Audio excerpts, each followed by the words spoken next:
আসসালামু আলাইকুম। আপনারা সবাই কেমন আছেন? আশা করি ভালো আছেন। আমিও ভালো আছি। আজকে আপনাদের সঙ্গে শেয়ার করব ডিম রান্নার নতুন রেসিপি। এই রেসিপি একবার এইভাবে খেলে কিন্তু বারবার খেতে ইচ্ছা করবে। গরম ভাতে কিন্তু জমে যাবে।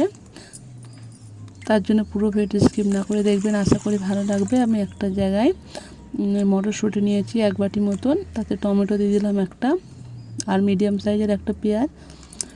যেরকম বানাবেন কম বেশি সেরকম কিন্তু টমেটো পেঁয়াজটা লাগবে। আদা রসুন দিয়ে দিলাম গোটা।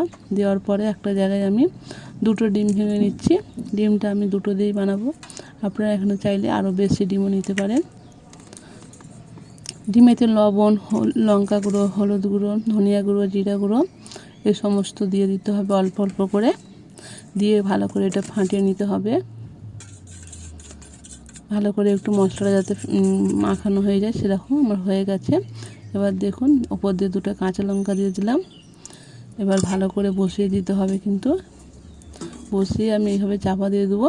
দেখুন উনুনে আমি উনুন জ্বালিয়ে দিয়েছি, আর আমি এই বাসনটা খুলে দেখিয়ে দিচ্ছি কীভাবে করেছি দেখুন।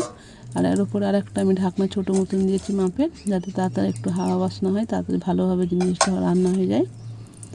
আমি এটা 5 থেকে 10 মিনিটের মতন জাল দিয়ে রান্না করে নেব। আর অন্যদিকে কড়াইতে দেখুন তেল দিয়ে দিচ্ছি। তেলটা ভালোভাবে গরম হয়ে যাওয়ার পরে এই আলুটাকে আমি ভেজে নেব লবণ আর হলুদ দিয়ে। আলুটাকে এইভাবে কেটে নিয়ে চৌকো চৌকো করে। আলুটা আমার ভাজা হয়ে যাক ততক্ষণ। এদিকে আমি দেখুন এটা আমার সেদ্ধ হয়ে গেছে। আমি এটা পিস করে নেব চৌকো চৌকো করে। ডিমটা ভালো করে সে হয়ে যাওয়ার পরে এইভাবে কেটে নিতে হবে। তারপর টমেটো, আদা রসুন, পেঁয়াজ, কাঁচা লঙ্কা আমি এটা পেস্ট বানিয়ে নেব, তার জন্য আলাদা করে নিচ্ছি। আর মটরশুঁটিটাও আলাদা করে নিচ্ছি। দেখুন এইগুলো সব আলাদা করে নিয়েছি। এবার এক এক করে ডিমগুলো তুলে নিচ্ছি। এবার এদিকে আলুটা কিন্তু আমার ভাজা হয়ে গেছে। এটা অন্য জায়গায় ঢেলে নেওয়ার পরে আবারও কড়াইতে আমি তেল দিয়ে দিলাম। তেলটা ভালোভাবে গরম হয়ে যাওয়ার পরে গোটা জিরে, তেজপাতা ফোড়ন দিয়ে আগে থেকে পেস্ট করে রেখা টমেটো পেঁয়াজ দিয়ে দিচ্ছি।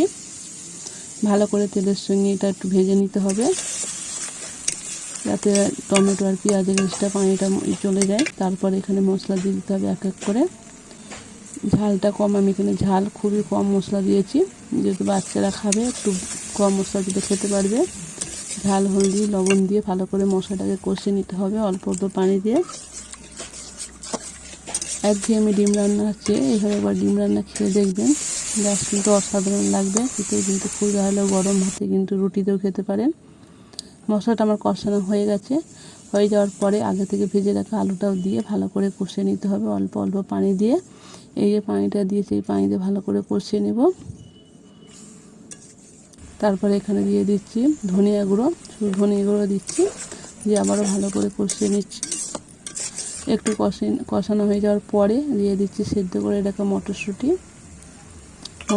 আর আলু ভালো করে আবারও 1 মিনিটের মতন কষিয়ে নিতে হবে।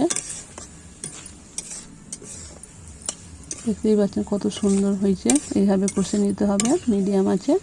এবার এখানে আমি গরম পানি দিয়ে দিচ্ছি। গরম পানি দিয়ে ঢাকনা দিয়ে দেবো 5 মিনিটের মতন, যাতে আলু ভালোভাবে সেদ্ধ হয়ে যায়। 5 মিনিট পরে ফিরে এসেছি। আলু মটরশুঁটি সবই সেদ্ধ হয়ে গেছে। এবার এখানে আমি দিয়ে দেবো আগে থেকে ডিমটা কেটে রেখেছিলাম, সেই ডিমটা দিয়ে দেবো, ভাপিয়ে রাখা ডিমটা দিয়ে ভালো করে মিডিয়াম আছে রেখে দিতে হবে 2 মিনিটের মতন। নাড়াচাড়া করে দিচ্ছি। তারপর ওপর দিয়ে ধনিয়া পাতা দিয়ে দেবো।